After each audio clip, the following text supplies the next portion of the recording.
Hi everyone, and welcome to today's webinar on practice leadership and the role of the practice manager.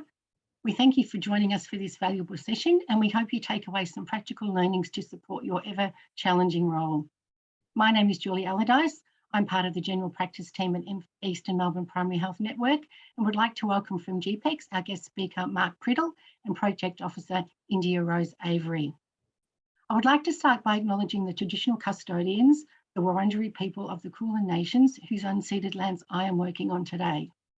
I am fortunate enough to live by the Yarra River and privileged to be surrounded with the sounds of many species of wonderful bird life, and thank the traditional owners for their care of the land and the waterways.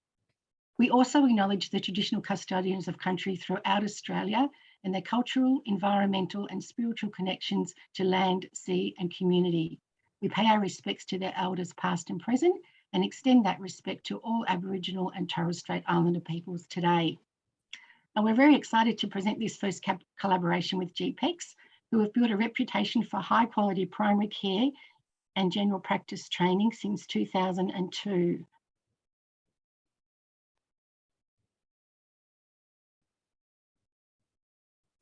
Mark is a business development expert with over 20 years experience, and working with GPEx, Mark has a passion for general practice and the vital role of the practice management team, and has led both large and small clinical management teams across Australia.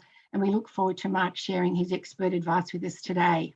Before we begin, all attendees are on mute, and as Mark has an interactive and engaging session today, he will call out for contributions throughout the webinar.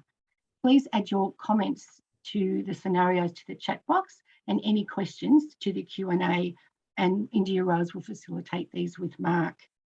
Today's webinar is being recorded, and all attendees will receive a copy of the presentation slides and a recording of the webinar. And you will also receive a short survey at the end, which we would like you to fill out the questions. It's just an evaluation of the webinar, and it's really important so that we continue with ongoing education for you. So without any further delay, I'll hand you over to Mark. Thanks, Mark. Thanks, Julie. I really appreciate that. I'd like to add my acknowledgement of country and welcome you from whatever land you join us on today. I'd also really like to thank East Melbourne PHN for kindly inviting us to work with you today. As Julie said, I have a passion for primary care and certainly a passion for practice management and general practice. And I do have over 20 years worth of experience in both large and small settings. And I think it's really important that before we start today, we acknowledge that just how difficult your job is at the moment. And obviously with COVID and the winter season and the shortage of staff, I want to make sure that today's session is as interactive as possible. I freely admit that digital technology is not my forte. That's what I have India with me today for. She's excellent at that. But I would encourage you and add to Julie's comments about please interact when we get to the scenarios. Please write any questions. I'll happily answer them as best I can. So before we go any further, I'd like to just talk about what we're going to talk about today. We're going to talk about the difference between management and leadership. One of the things I want to stress is a lot of what I'm going to talk about today is not new, and a lot of this will be common sense to you. But what I think we often find when we talk about management and leadership is we forget some of the fundamentals, and we get tied up with our busy day. We get caught up with how busy we are, and sometimes we forget to step back, or we just don't have the time to step back, and that's okay. So I think part of today is I want to reassure you that there's nothing here that is new and scary, and if there is, we can work through it. We're going to identify the skills required to be an effective manager and leader. We're going to recognize personal leadership styles, and that's really important. One of the things with leadership is it's important to be authentic. You want to bring yourself to work. You want to bring the best that you have to the work situation, and everybody has a different leadership style. I'm often accused of talking too much and not listening enough, and it's probably pretty fair a lot of the time, but I try to be someone who is mindful of that. So, you know, it's okay to realize that you do have your own style. Developing leadership skills to manage teams, roles and responsibilities. Obviously, we've only got a short session today, so we can only touch on these things. And one of the things that I think people need to realize is with management and leadership, it's a lifelong exercise. You can spend your entire career working on your leadership style, working on your management, and it'll evolve over time. We want to build confidence and to lead projects and lead through large changes. I mean, certainly over the last 2 years, no one could have expected what we've seen personally in general practice, but right in the community. I mean, just the fact that you've been able to keep your practice doors open is a tribute to you and your teams. obviously dealing with, patient screening, appointments, with digital health. All of those projects have taken their toll, and you've had to demonstrate leadership through that. And we're going to talk about using critical thinking to analyse problems in the primary healthcare setting. So that's basically a fancy way of saying thinking critically about the challenges in front of us and trying to come up with the best solutions. So whenever I do a management and leadership summit survey, I like to go online like everyone else and type in management and leadership, and up comes a huge variety of quotes and, very important looking people like Stephen here. Now, for those of you who don't know, Stephen wrote The 7 Habits of Highly Effective People, which is a really good book. But again, a lot of what he says is common sense. The reason I picked this quote is I actually thought it was pretty cool. Basically, he says, management is efficiency in climbing the ladder of success. Leadership determines whether the ladder is leaning against the right wall. So I guess what he's trying to say there in a cryptic, clever way is management and leadership both have their role, but in leadership, it's making sure that you're going in the right way, you're moving in the right direction for the right reasons. And that's often hard to do because obviously our environment is changing constantly, but it's about keeping an eye on those bigger goals. So management versus leadership.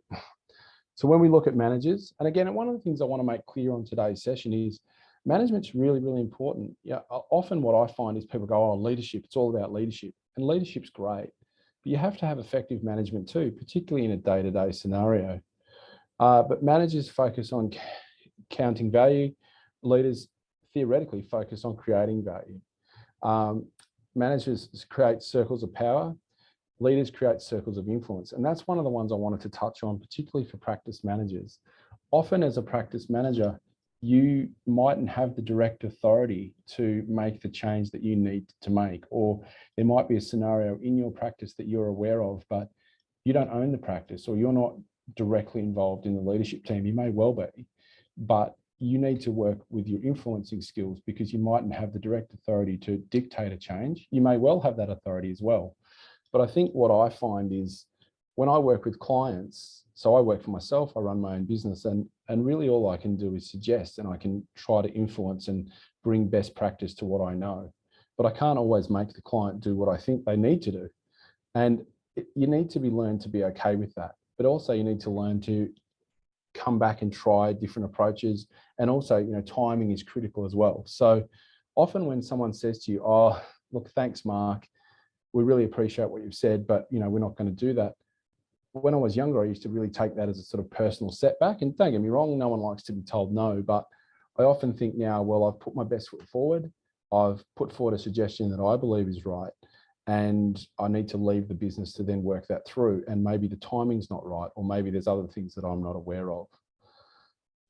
Other things that leaders do is they inspire others to have the opportunity to develop their skills and create critical thinking and problem solving.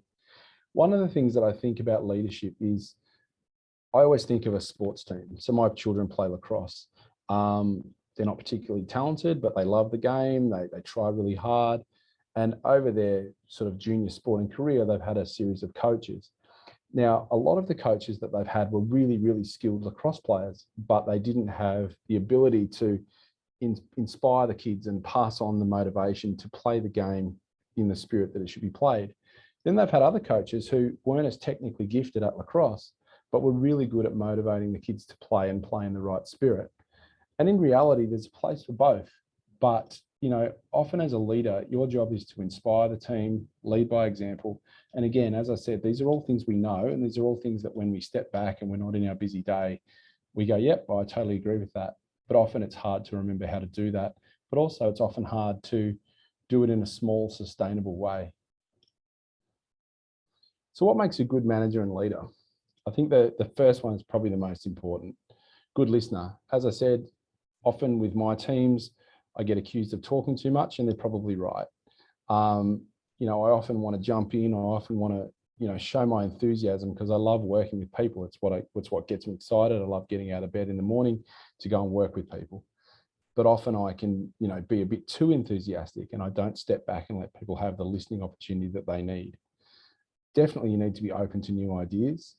You need to be organised and good time management skills. And I've never met a practice manager who's not. I think some of the work that you guys do is absolutely remarkable. And, when you walk into a busy practice, like I'm sure all of you are in, you've got a waiting room full of patients, you've got doctors who need things, you've got a treatment room that you might have to look over, you've got reception staff that need support, you've got couriers coming in. So, good time management is vital, but also I think it's important that you reflect on how you can maybe be even better, or, what you do really well and what can you do more of. Adapting to unexpected change. Don't really need to say more than COVID for that. As I say, in the last 2 years, everyone in our industry has been absolutely flat out. I remember 2 years ago, I was sitting at my kitchen counter, 2.5 years ago, sitting at my kitchen counter on a Sunday, having a meeting with the Federal Health Minister's Department to set up a 350-person COVID helpline. And we had to recruit 350 nurses to work on the line, and we actually managed to do it within 2 days. Did it work properly? No, in the first instance, it didn't. It was a bit of a disaster. Did it improve over time? Absolutely. But, the unexpected change that thrust upon everyone, I don't think we could ever have planned for, and hopefully we'll never see change that radical again. But it's comforting in a way to know that you can cope with it. Expect excellence from their employees. This is a really important one. It's okay to say to your teams, I think you can do better. I know you can, I know you've got more in you. And again, I don't know your teams, but you guys do. And there are moments where it's okay to say to people, Mark, I think you can do better than that. Or, I think there's more to get out of that project than you've got. Obviously you have to pick your timing and you want to be careful about how you do that. But, that's one of the challenges of being a leader, is knowing when to say those things and knowing when to step back. They know when to delegate roles and tasks. Again, in a busy environment, it's easy to go, I'll just do it myself. That's okay, I can do it, or I'll cover it, or maybe not even say anything and just do it. The problem with that is you can only do so much, no matter how passionate and dedicated you are. And the other issue with that is you're not letting the people in your team develop their skills. And I know sometimes it's hard to go slower at the start so people can learn, but in the end, you'll end up with a better result because you'll have more capability in the team. And a good role model. I think everyone prides themselves or tries to be a great role model. I mean, I've never met anyone in 20 years of management who goes to work to do a bad job, or goes to work and says, I'm not going to give my best today. I think the thing about being a good role model is being comfortable that you are a role model. And it's actually a real compliment, but also it can be quite daunting, because I remember the first time I got a management position, I was absolutely terrible at it. I look back on it now and I cringe at how poor I was. But I was lucky that the team that I was trying to lead were very supportive of me, and gave me great feedback, and actually said, look, you don't have to be Superman, you just have to be genuine. So, that's what I sort of tried to work towards. Okay, here we come to case study 1. So this is where I want to hear from you guys, and this is where I want India to earn her technical money. I'm going to assume that everybody's read the case studies, because I believe they were sent out before the workshop. But for those of you who might have forgotten what we're talking about, I'm just going to touch on it. This one I wrote because it actually happened to a number of my clients. There's a new doctor that's come into your practice, Dr. Jones. This is her first post-fellowship. Dr. Jones is really keen to do a great job. Dr. Jones is someone that you're very keen to keep in the practice, because you know that recruiting talent at the moment is extremely tough. However, Dr. Jones in the last extended period has been constantly running overtime with her consults. There's no doubt that she wants to do a good job, but her running over time is starting to have issues to the operation of the practice. What's happening is patients are complaining, patients are asking to see other doctors, and it's also causing stress for other doctors and people in your team. So some of the things I'd like you to think about are, what as the practice manager could you do to help the situation? So we might start with that. Does anyone have a comment? Has anyone had this experience? Just a reminder for everyone to please use the chat function when answering these questions in the case study.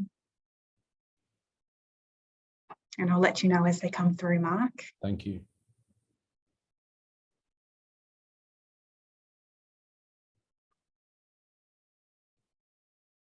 I can't believe I'm the only person that's had this problem. Maybe I am.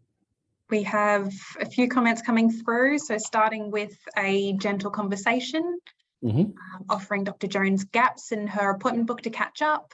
Yep. I think, yeah, I agree with both of those. I think the gaps is a really good one. I think one of the things that I've been lucky to work with a lot of registrars over the years, and I love what young doctors bring to the practice. They bring a real energy, they bring a real vibrancy, and they're the future. But, you're right, allowing gaps to let her catch up. But also I think it's important to say to her that, she doesn't want to have gaps all the time, because that's going to make her day longer, but also not make her as valuable to the practice as she could be. Someone else has said maybe needing some support in time management, or maybe having some issues with the software. Lots of good answers coming through. Couldn't agree more. And again, this is one of those things that I think as a practice manager, you can influence, you can discuss, but obviously you can't control how someone practices medicine beyond a certain point. So I think it's really important that all those suggestions are right. Maybe some training.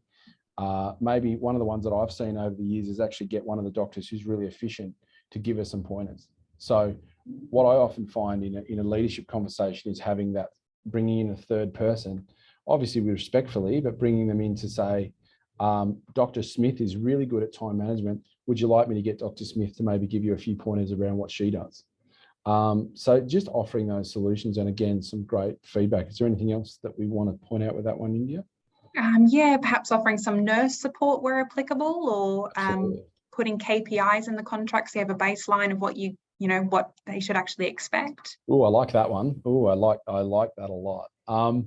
Look, I guess one of the things I'd say with the KPIs is I come from the business of primary care, and I know that that's not always an easy place to come from, but at the end of the day, you are a business and you do need to make ends meet. And, we can talk more about that in another session, but I really like the KPI thing. I believe that people knowing what expectations are in front of them is a good thing. Obviously, as long as those expectations aren't realistic and they're constantly reviewed or regularly reviewed, yeah, I think I totally agree with that. I think a lot of the time misunderstandings occur when people say, oh, I didn't know, or, oh, I thought it was okay, or, and that can often be your job to point that out. So we've talked about what we might need to consider. Now, who wants to have a go at what sort of leadership skills might we need to call on when we're tackling this situation with Dr. Jones? Anyone want to point out any specific leadership skills you might need to call upon? Just allow a couple of seconds for people to pop their answers through. I've had one come through: patience. Yep. Active listening, understanding, problem solving. Yep. What about courage? What about courage for you guys as the manager? What about, knowing that this might be a difficult conversation? Because, nobody wants to upset someone in their job, but, one of the things I find as a manager or a leader is it's really, really easy to give a compliment, and you should do that. Absolutely. It's easy to say, gee, you did that really well, India. It was so great to have you moderating today's session. Really appreciate what you did. But if there's a part that doesn't go as you would expect, that's where the value comes from, because it's lovely to have, and I see this with a lot of clients, they only use compliment, and that's great. It's really nice to have positive feedback, but what it does, if you don't have the courage to bring up, the challenging part, is people then question whether the compliments are genuine, because all they get is one side of the equation. So, I absolutely agree. I think courage is really important. What else have we got here? Yeah, talked about catch-up appointments. All right. So has anyone had this problem? Is this a common problem? Just a yes, no, or a show of hands, or? Lots of yeses coming through. Excellent. Cool. I'm glad to know I'm not the only one. If anyone finds any radical solutions to it, please let me know, because I'd love to share them. All right, we'll move on. Okay. So now we're going to talk a little bit about leadership style. And as I said at the start of the presentation, over the years, I've studied leadership. I've done formal education. I've done postgraduate study. And leadership theory is really interesting. If you're into that stuff, it's great. There's a lot to learn. But one of the things that I've come to learn is that no one person is one type of leader. We've all got different traits at different times. We've got different styles that we call upon. But as with academics, they have to write about something, and they have to, and it's great that they do so. But with the slide in front of you, you can see there's 4 different sort of quadrants that people typically fall into. Now, the ones that I'm always most interested in are the one at the very end, which is laissez-faire, which laissez-faire basically means you don't manage. You just let things go. You sort of see if it'll change on its own. You write it out. And to be honest, I often do this with my kids. You know, it's funny. I have no problem having a difficult conversation at work. I have huge problems having a difficult conversation with my 13-year-old. And, you know, she knows it. She's better at it than me. So often I'll just let things go. And then, you know, what tends to happen is that it gets harder. And, you know, she rightly says she didn't know because I didn't bring it up. And that translates into the management world just as well. But I guess what I'd say with laissez-faire is there's also a time to let things go. You know, over management is a huge problem, and we'll talk about that a little bit later. But one of the things that I think is judging for yourself. So if we think about the example with Dr. Jones, you know, if she runs over on a day, is it annoying? Yeah, it is. If she runs over for a month, is it annoying and a problem? Yeah, it is. So, you know, everything changes in time, but sometimes you need to enact the change. Just letting it go won't produce the result you want. Now, at the other end of the scale, we've got transformational. Now, again, this is the one that everybody largely aspires to. And, you know, as I said, all of the 4 boxes have their place. Transformational is basically motivation and stimulation and influencing. So that's motivating with the right tools, that's encouraging people with the right momentum, that's allowing people to have enough rope and enough say to drive themselves, but not have such a safety barrier that they don't feel supported. And again, no one gets to that point all the time. You know, people make mistakes. So I really want people to take away from this session that there is no such thing as a perfect leader. There is no such thing as a perfect manager. It's about keeping trying. Elements of all the styles are relevant at different times. And again, you know, one of the things that we see in the practice environment all the time is you may have to have the conversation then and there. You know, there may be patient safety. There may be an urgent issue at the counter. You don't have the luxury of stepping out and saying, Dr. Priddle, could we have a conversation at lunchtime when we can all sit down and have a nice, safe environment to do so? You might have to have that conversation then and there, and that's okay. But obviously in an ideal world, we try to avoid that as much as we can. One of the things that I'd really encourage you to do from this session and any other work that you do is give yourself, you know, 2, 3, 5 minutes, whatever you can afford, to step back and reflect on an encounter, to step back and reflect on a conversation. Now, that doesn't mean reflect and beat yourself up. That means be as honest with yourself as you can. You know, what did you do well? What didn't go so well? What could you have done different next time? How could you be better prepared? What things came up that you didn't expect? So, you know, it's really helpful to reflect, because the more you do that, the less you'll need to do it, because you'll know yourself and you'll know how you work. And that leads me into the next one, which is be mindful of your triggers and traps. Everybody has them. I'll be brave and say what mine are. I don't like communication via email. I understand email is an incredibly useful tool. I understand that email is a great way of setting a message out, you know, to the mass, but I much prefer face-to-face, or if needs be, what we're having today, which is virtual face-to-face. One of the greatest managers I ever worked with was a lady called Marion Bailey, and she was a conflict management expert. So Marion was called into jobs when everything had gone wrong. So she made her living from the unpleasant. And one of her favorite sayings was, email is for confirmation, not conversation. And I absolutely agree with that. So if we think about a performance review, or we think about a change in practice policy, of course, you might want to convey that via email, and it might be easy to just send an email.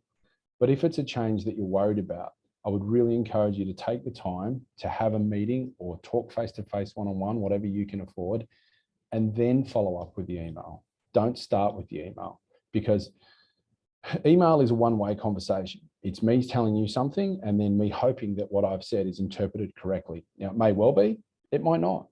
Whereas if we're having a face-to-face conversation, or even a virtual one like we're having now, there's opportunity for me to get feedback from you. There's opportunity for you to provide guidance to me. And likewise, I can adjust my style accordingly. And finally, as I said before, remember, no one gets it right all the time. Be kind to yourself. You know, when you make a mistake, acknowledge it, put your hand up and move on. I'll give you another little anecdote. I was talking to a client the other day, and he's a really nice guy, but a very intense individual. His name's Barry, and he owns a chain of practices. And I'm trying to help him with the challenge around mixed billing versus bulk billing. And he is having a lot of challenges with that at the moment, and rightly so. And we were having a fairly, direct conversation. And I was putting my point across, and he was putting his point across. And, I could just feel that it wasn't going well. And we kept going, and we got to I guess a point of the end, and then we hung up. And we weren't rude to each other, we weren't disrespectful, but it just didn't feel right. Anyway, we hung up, and I sort of sat there, and then the phone rang, and it was his name, and I'll be honest, I went, oh, here we go, what's this all about? And I picked up and said, oh, hi Barry. And he said, oh, Mark, I just wanted to say I didn't handle that meeting well. I'm really sorry. I'm under a lot of pressure at the moment. I didn't come across as I intended. I'd really like to keep working on what we're working on. And instantly I felt more connected to Barry. I felt more engaged in the project. I felt more like I had something to offer.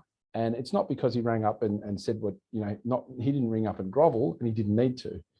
He felt bad about how it had gone, and he was courageous enough and smart enough to put his hand up. And if anything, it made me think, well, I should have done the same.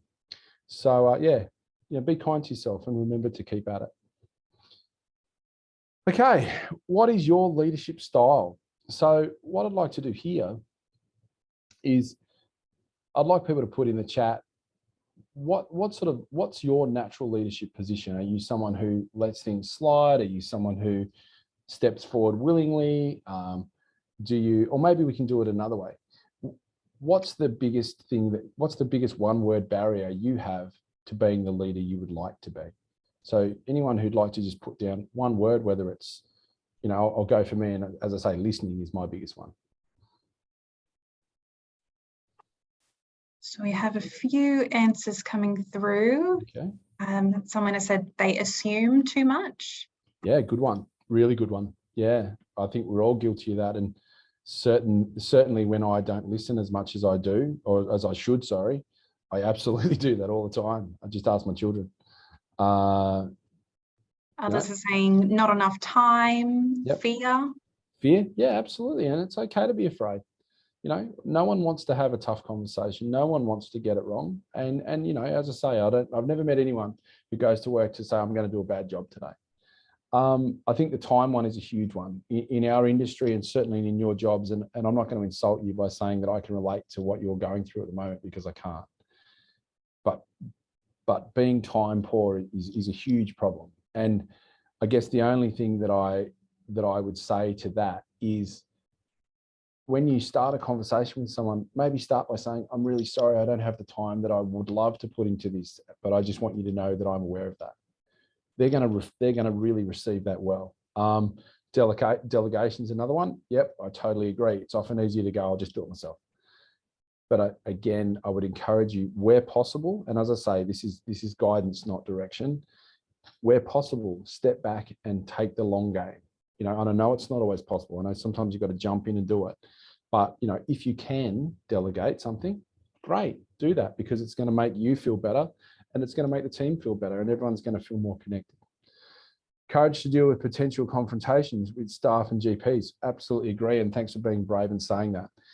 I guess the thing with confrontation. So let's talk about confrontation versus difficult conversation. In an ideal world, you wouldn't have any confrontation, but of course things escalate. My example with Barry is a great one. I guess what I'd say is, as much as you can, try not to take it personally. Try to leave personal out of it at all costs. And I know it's not always easy, because sometimes, we're emotionally invested. Everyone brings a level of passion to the table. Try to be as analytical as you can. Try to think it through and say, okay, how would I like this to go? In a dream world, how would my conversation with India go? How would she feel? How would I feel? Where would we get to? What would we avoid? And again, having the dream doesn't mean that it'll come true, but it helps you have a plan. So I absolutely agree with all of that. Thanks for the great feedback. Okay, effective leadership is, now this is my favorite one, and this is being comfortable in the uncomfortable. So that goes back to the thing we just talked about with conflict and feeling concerned. The only way to become comfortable in the uncomfortable is to do it, is to practice. So, and you know, be upfront, be courageous, be Barry and say, oh, I didn't handle that well.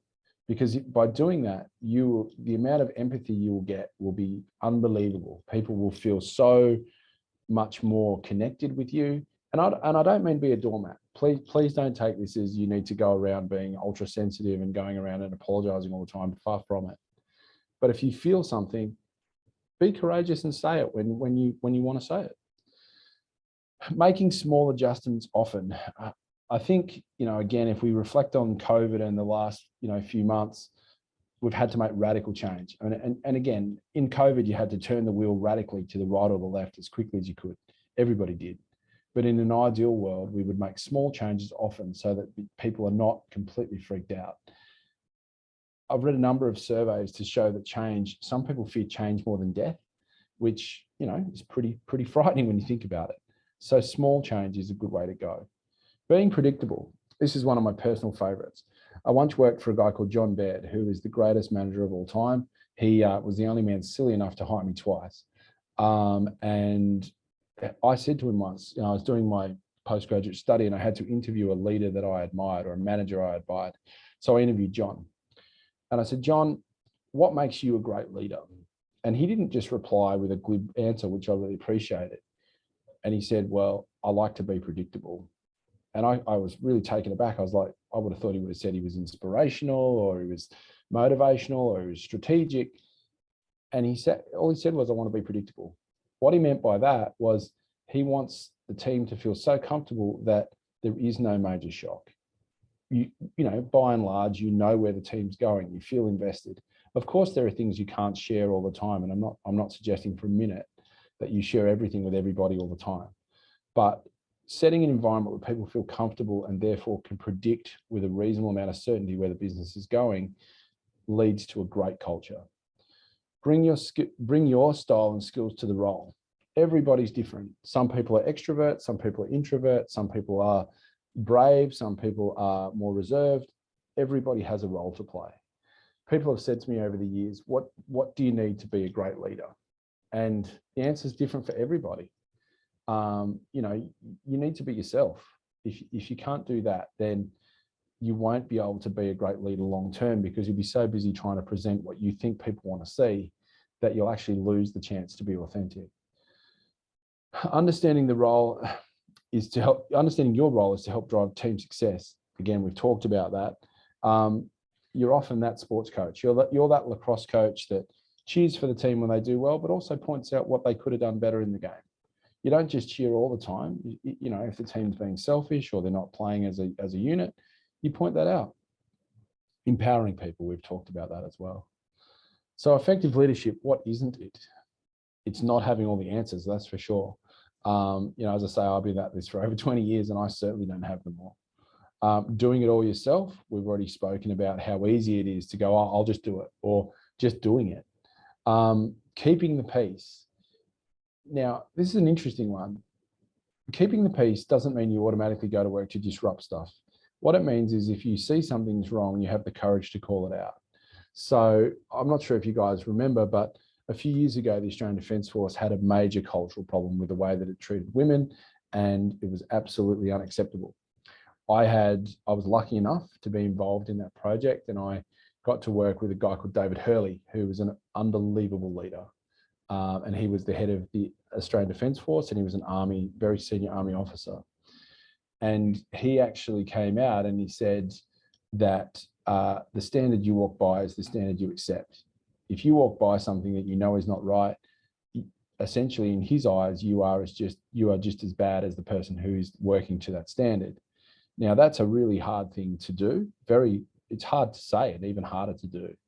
But keeping the peace is not always the right way to go about it. Micromanagement. Hands up who hates micromanagement. I can't get my hands up high enough.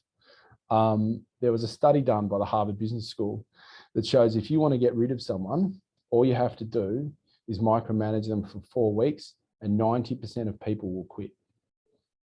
Basically, micromanagement is unbearable to the vast majority of people. Now, one of the things that is difficult with micromanagement is no manager likes to think they're a micromanager. Everybody likes to think, oh, I empower my teams, I give them freedom. But be brave and ask, be brave and check, because micromanagement is not cool. But sometimes, as we've said, you just need to leap in. You can't create this lovely nirvana where everyone gets a say when they want it. Constantly striving for more. It's important to step back and give yourself a rest when you can. And again, I don't want to insult anyone today by saying that your job is anything but difficult, because being a practice manager is a really tough gig. And I know you guys are flat out. So, but taking those small moments to go, yeah, everything's going okay. We're doing all right. We're still going. Everything's turning out okay. It could be better, could always be better, but we're going well. Being everything to everybody. Again, you know, the old saying, try to be everything to everybody, you'll end up being nothing to anybody. And unfortunately, it's kind of true. Okay, case study 2. All right. Again, I'm going to assume everyone's read it, but just to cover it quickly. Sarah has been working as part of your 3-person reception unit for 12 months. She works part-time and she has 2 young children. She's well-liked and generally really good at her job. In the last chat with her, she indicated she'd like to develop management skills and take on a more senior role within the practice. She is, however, not your most senior practice. She's not your most long-staying practice manager, I guess is what I'm trying to say there. Jenny is your longest-serving practice manager. She's never shown any actual interest in being promoted, but again, she may not have had the opportunity.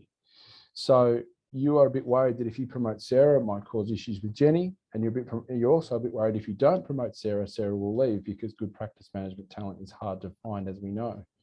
So some questions to think about. What might you consider before making any changes? Who'd like to have a crack at that?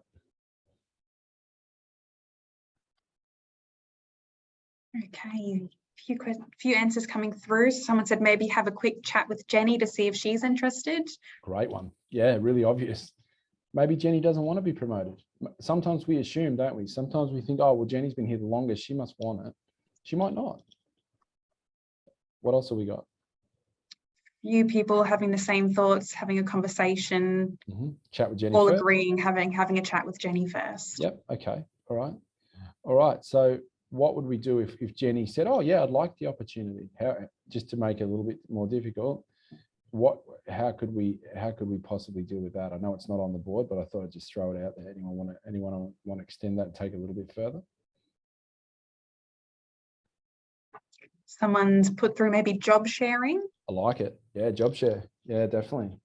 Maybe you can have both. Maybe what you can do is you can say, well, you know, Sarah, you still want to work part-time, you've got family commitments. Let's maybe, you know, ask Jenny if she'd like any more specific tasks. Absolutely fantastic. I totally agree. You don't have to give everything to one person. You know, your job is to divide up for the best success of the team. So maybe what you can do is have your cake and eat it too. All right, so let's have a look at some of the other questions that I've written, but you guys have come up with some great answers. If you do promote Sarah, how could you give yourself the best chance of having a great outcome with Jenny? So we've already talked about speaking to Jenny first would be respectful. Maybe giving Jenny some objectives that she might want, or at least giving her the choice.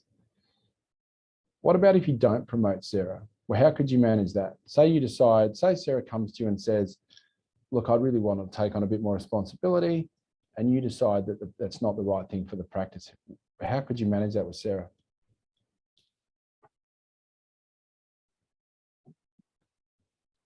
I'm looking at giving her new tasks that might challenge her more. Yep. Offer Sarah some goals to achieve with changes towards the future. 100%. I like that. Giving Sarah a timeline and maybe a performance review. Yep. Not necessarily promoting her. Yep. One of the ones that I think, and again, no one's actually said exactly this, we've said close, being honest with her and telling her why you're not going to. And that's hard. Being honest and saying, Sarah, look, I really appreciate your enthusiasm. I'm really delighted that you stepped forward and you see yourself having a future. But at this moment, we're not going to make any change to the team. But I'd like to talk to you about why that is. I'd like, you know, and sorry, someone did say, be honest and explain that this is not the right time, but it's not off the cards. I love it. That's fantastic. That's exactly right. You know, everybody can change, everybody can develop, everyone can grow. But yeah, I like that one too. Absolutely, Wendy. Yeah, so whoever said that, Marcia, I would work for you anytime. You might not want me to, but yeah, I think that's really important, you know, and this is this authenticity piece we talk about, right? You know, your job as a leader, a manager, whatever title you want to give yourself is to do that. You know, one of the things that I, again, John, the guy who said that he wanted to be predictable, he was an amazing guy. And he said to me once that he didn't do any work for 99% of the time. He had the team set up so well that he didn't do anything for 99% of the time, which is not true. He did a huge amount. But when he needed to do something, the 1% that he needed to do was the hard part. And he was absolutely spot on about that. So, you know, having that conversation with Sarah and being upfront and saying, Sarah, really appreciate you putting your hand up. It's great to see you've got ambition, but now's not the right time for the practice. And I want to give you some feedback as to why that might be. Now, that might be feedback around what Sarah needs to do better, but it also might be feedback that's nothing to do with Sarah. It might be feedback that the practice isn't ready for that, or at the moment, the practice is so under the pump with COVID that we can't think about a structural change. The thing that you can't do is pander to keep someone, because they won't stay in the long run anyway. If you pander in the short term, it's like your kids. If you give in at the, my kids, they drive me nuts at the shops. You know, oh, dad, can we have? Now, sometimes, yeah, sometimes they can. They, you know, that's no problem. But sometimes they can't. But if I give in, then I'm setting a precedent that says I'm give in, and rightly so, they assume that that'll be the case next time. So it's important that you do what's right for the team, even if it's hard for the individual. Okay, let's move on. We have had a question come through, which you may have answered, Mark. Yeah, sure. Sorry. Nicola said, if Sarah wanted a more concrete answer, what could you say? If she wants to know when it might be possible, do you advise her she might need further training or upskilling, or yeah, that she is the right person? Both really good questions. I guess the thing I would say is, and again, obviously we're talking the hypothetical here, so the situation is always different. But what I've done in the past is I've said to people, look, Sarah, again, really appreciate you stepping forward. Great that you're interested. Unfortunately, we've decided we're not going to make a change at the moment. The reasons for that are the practice isn't ready for it, or there's some things that you need to work on before we feel that you're ready to succeed at that level. And then you talk about what they are. And then you would say, what I'd like to do though, is I'd like to keep the conversation open, and I'd like to revisit it in 3 months' time or 6 months' time. In terms of revisiting it, I wouldn't leave the revisit too long, because otherwise Sarah's going to lose motivation. So if you said, look, Sarah, I'd like to revisit it in 12 months, that might work, but 12 months is a long time. So, you know, I'd probably go for something a bit closer, maybe 6 months. But also what I would then do is, and this is where, if we think back to Marion's word of advice, email is for confirmation, not conversation. What I do with those conversations is I have the conversation with Sarah, and then I say, what I'm going to do after the meeting, Sarah, is I'm going to send you an email with dot point confirmation of what I believe we've talked about and what I believe next steps are. Now, notice I've said what I believe, because this is a two-way conversation. So we need to make sure that Sarah agrees with what I've heard and what I've said. So, you know, for example, I would write and say, hi, Sarah, thanks for catching up this morning. Thanks for putting your hand up for a more senior role. As discussed, the practice doesn't believe it's the right time to make that change now, but there are some things that you can do to better prepare yourself for a more senior position, either with us or going forward in your future. These things would be, and it might be something like time management, or doing a course on leadership, or whatever it might be in Sarah's situation. You don't have to write a novel. It's better to write nice and short and sharp, but also then finish it and say, as discussed, I'd love to touch base with you in 3 months' time. I'll make an appointment for us to catch up. That way you've closed it off. You've done what you've said you can do, what you're willing to do, but you've also put the ball back in Sarah's court, because you've given her those list of things to work on. So if she says, oh, but how do I get more training? That's a conversation about training. It's not a conversation about promotion. Does that answer your question? She said, great, thank you. Cool, my pleasure. All right. How to motivate towards accreditation. Now, this is one that Julie and the guys asked us to talk about specifically. Now, again, I don't want to insult anyone on this call and say that, you know, you have spare time, because I know you have anything but accreditation is one of those things that the industry has to go through. It can be the bugbear of a practice's life, but it is really important. And I guess what I want to leave you with this accreditation piece is these are things for the accreditation process, but it's also pointers for any change process or any goal. First one is define the area you want to change. So in this case, it's passing accreditation, or it's becoming a training practice, or it's new practice software, or whatever. So understanding what are we trying to do here specifically. Get buy-in from the staff and if necessary, the patients, you know. So again, that's where your practice management meetings are really important. And I was in a meeting the other day where someone said, we can't even get our staff to come to practice meetings. I get it. But, you know, that's one of those things where, for me, it's sort of saying, you know, look, that's not non-negotiable, or, you know, we really need you to buy into it. Has someone got a question? Yes, we have had a question come through, if you'd like to answer it now. Okay, sure. They have said, do you have any tips for a difficult conversation about a restructure and reducing hours? They've had a difficult employee in the past. They were unmotivated to begin with. We want to ensure that we are open-minded, fair and honest. Oh yeah, okay, good question, great question. First tip is there's no easy way of doing it. So you're essentially saying to someone, look, India, sorry to pick on you, India, but India, we're going to have to reduce your hours in the practice. I think the thing I'd say with that is it's being transparent and being honest about why that is. The thing that you can do worst is to quote unquote, make up a reason why you did it. And I've seen that happen, unfortunately, quite a lot.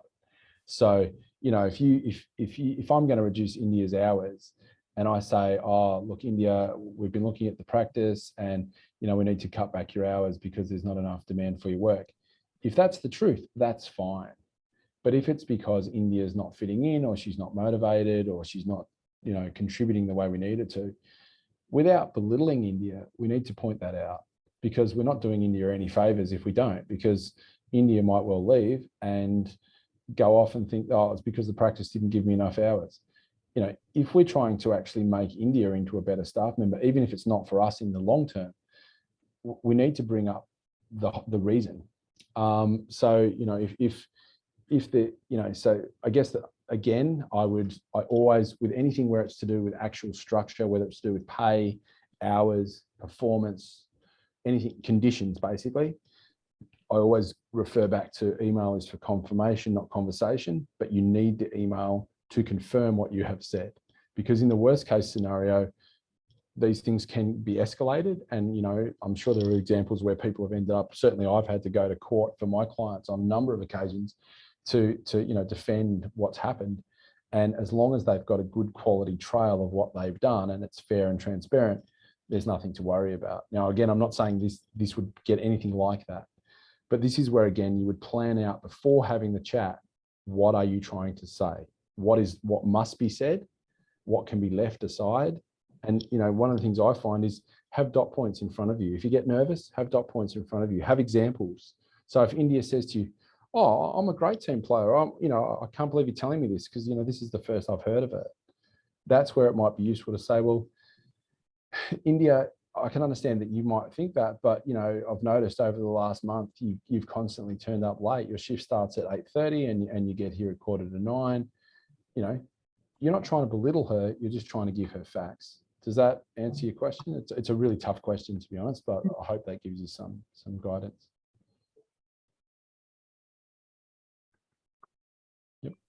Yep. Cool, great, thanks. Okay, well, going back to, you know, change process and accreditation, my comment about staff meetings, really important. I know people are time poor and I know that everyone can't be there all the time, but, you know, if it's an important process like accreditation, you need the practice to understand that this is not something we're doing for fun. We've got to get it done. We've got to buy into it. And there are times, as I said, as a leader, where you've just got to say, we've got to get this done. You know, you can't do it in a nice, you know, loving, supportive way. You've got to give direction. One of the main things that staff report that they hate, and one of the main reasons people leave jobs, is a lack of direction from their manager. People hate uncertainty. Everyone does. So if you are working in a place where your manager or your owner or whoever it might be doesn't give you direction, eventually you'll just leave because you don't get the guidance that you need. In terms of projects, it's really important to understand what's possibly stopping the project succeeding.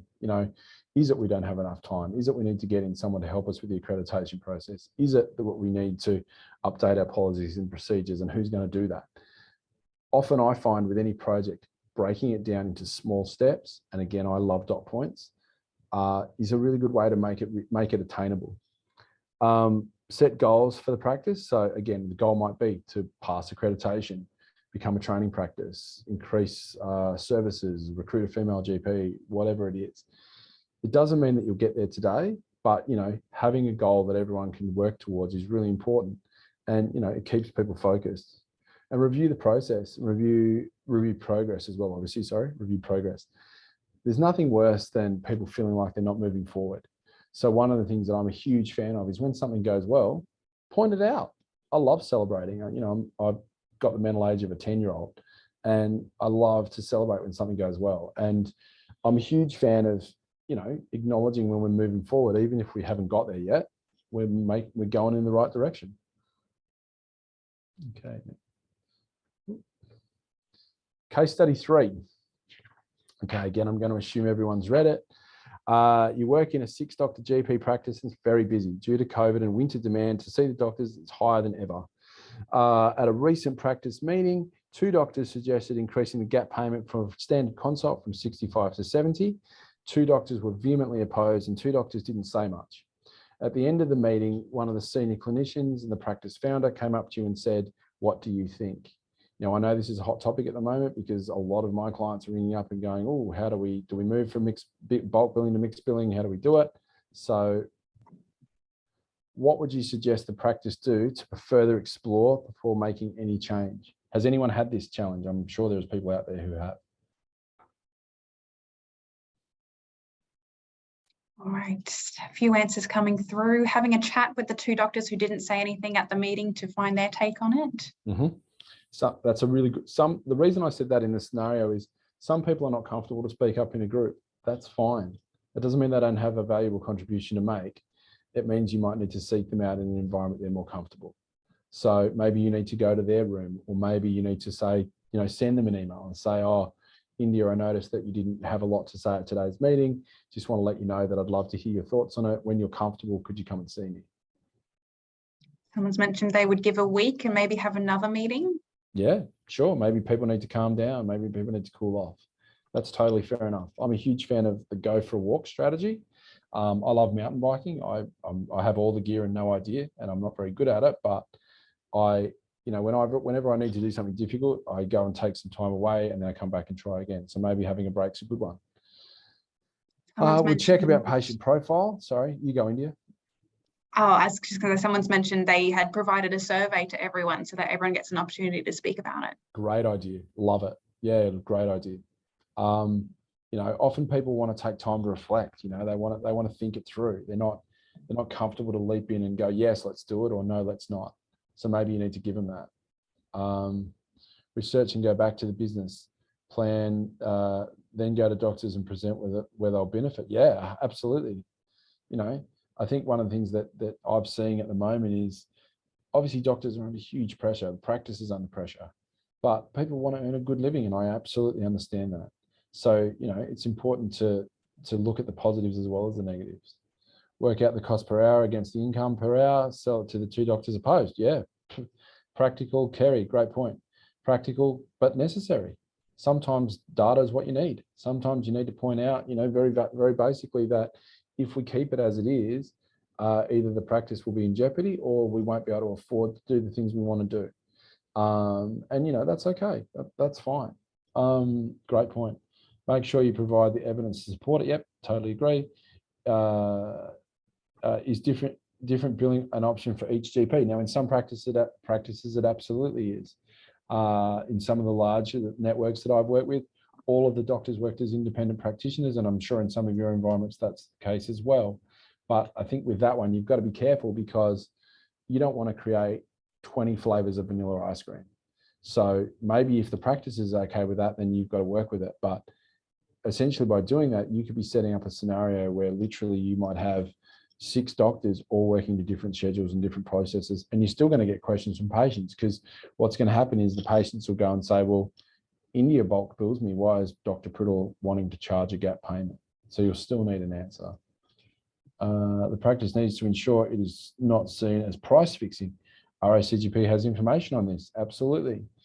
You know, I do a lot of work with the RACGP and ACRM, and both of the professional colleges are very aware of this issue. So I absolutely agree. Calling in a third-party expert, and I don't mean literally getting someone in, but, you know, getting industry advice and using industry information is a great way to de-escalate what can be a challenging situation. We've had some great advice on the other 2 questions, so I'm not going to read them all out. But for anyone who's done this or has gone through it, anyone want to share how it went? Anyone want to share sort of down the track what the impact was? Just short statement. Someone said they have no challenges with updating their fees. Great, fantastic. It's really good. Anybody thinking about changing it at the moment? Someone's mentioned to be prepared for backlash from patients. Yeah, that's a nasty one. Yeah, absolutely. I mean, we've all been there. I remember I worked on the counter. I took a shift on the counter because we were making a big change, and I you know, I just wanted to be with the guys, and I took a shift on the counter at a large practice, and we had traditionally done. It wasn't to do with bulk billing; it was to do with appointments fee walk up. We traditionally done a lot of walk up, and we were moving to more appointments because our doctors were just they needed it. We couldn't cope, and you know, there was some pretty hostile stuff said. But again, that's where I think, you know, hopefully, if you're standing by the team, people will see that as a real show of solidarity.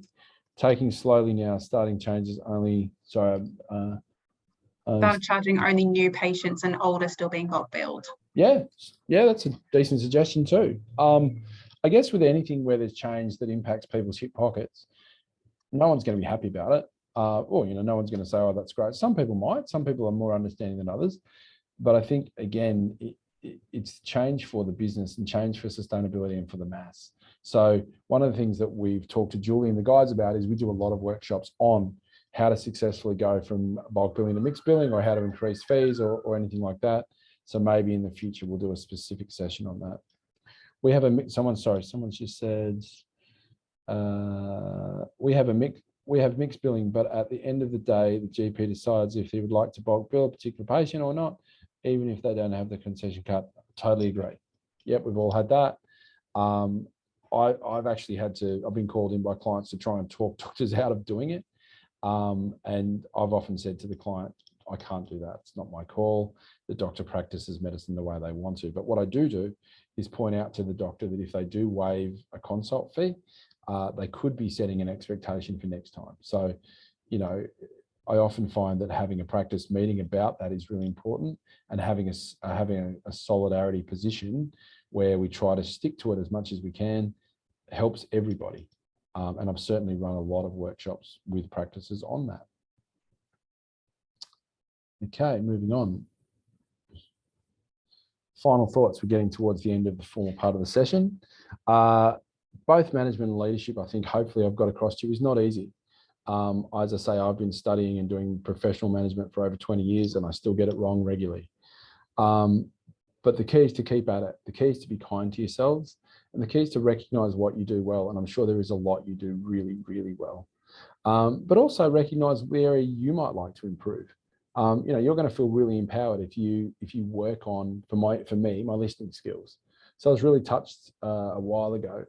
One of my guys came to me and said, you know what, Mark, you're actually a better listener than you used to be. It really meant a lot, because I'd actually been honest with them and said I wanted to work on it. And they actually came up to me, you know, unprompted. And they said, oh, just letting you know that at our last meeting, I felt more heard than I had before. And that was great, really made me feel fantastic. So, you know, don't be afraid to put down for yourself what you'd like to work on. There's a place for a range of leadership styles. I guess the main thing I'd leave there is bring yourself to the job. You know, if you're an extrovert, be an extrovert. If you're an introvert and more reflective, that's okay. Doesn't make you a worse or a better leader. It just means that you're bringing yourself to the job, and there's a place for both. No one gets it right all the time. I've already said that. It's okay to say you don't have all the answers. Often people want to be empowered to help. I couldn't agree more. It's nothing worse. I mean, I had an example once. I was doing a change piece for a client, and I interviewed all of the staff, and I talked to them about what they didn't like and what they wanted. And, you know, and I obviously de-identified the feedback, but I then went back to the business owners, and I said that the main piece of feedback that had come back was the staff felt unvalued because they didn't get a chance to invest and help drive the business. And that was actually the reason people were leaving.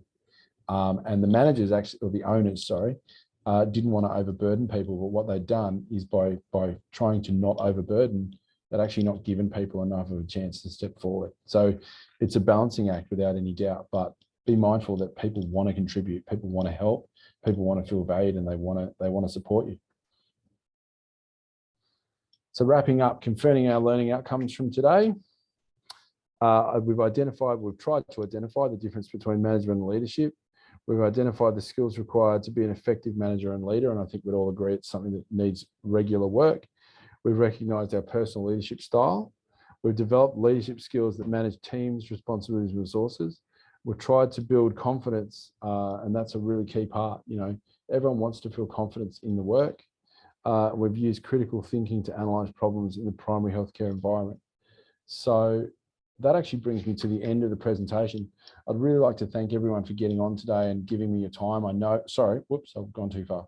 I really know how busy you guys are. I know how stressful the environment is at the moment, and I'd really like to thank you for what you do. On behalf of East Melbourne PHN, I'd like to acknowledge the great work that you do, but also just as someone in the industry. We would really love your feedback, warts and all. I'm a big boy, I can take it. So please, you know, give us what you'd like to see. I know Julie and the team would love to hear more from you about what they can do to support you. And I would love to hear as well. So, you know, please scan the QR code and fill in the survey. I'm going to finish the formal part now, but are there any questions or comments? Please put them in the chat. Just use that Q&A button for any questions to come through. Thank you, everyone.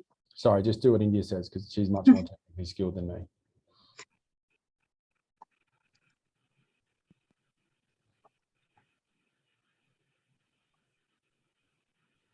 Oh, thanks. It's really nice. I'm glad you got something out of it. I hope you did. And as I say, please fill in the survey. I'd love to know what specifically you'd like to know more about.